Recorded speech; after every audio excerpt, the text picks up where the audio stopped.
বন্ধুরা চুপি চুপি আমরা একটা জিনিস দেখে নিই, বেশি জোরে শব্দ করা যাবে না। আমার ঠিক সামনেই অনেকগুলো বগুলা একসাথে বসে শিকার করার চেষ্টা করতেছে। তবে আমরা একটা বগুলাকেই অনেকক্ষণ ধরে পর্যবেক্ষণ করতেছি এবং দেখার চেষ্টা করতেছি যে বগুলার আসলে কিভাবে শিকার করে। কিন্তু দুঃখের বিষয় হলো বগুলা তেমন কিছু পাচ্ছে না এবং শিকারও করতে পারতেছে না।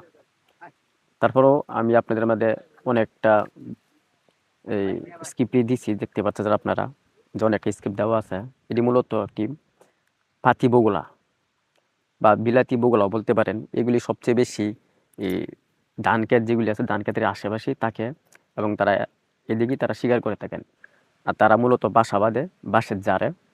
আর গ্রামে এগুলি অনেক বেশি দেখা যায়। তাই আমরা গ্রাম অঞ্চলে আসছিলাম এই পাখিটাকে ভিডিও করার জন্য। যদি আপনাদের কাছে এই ভিডিওগুলো ভালো লাগে, যদি পাখিটাকে ভালো লাগে, তো অবশ্যই আমার পেজটা ফলো দিবেন আর ভিডিওটা শেয়ার করে দিবেন। ধন্যবাদ।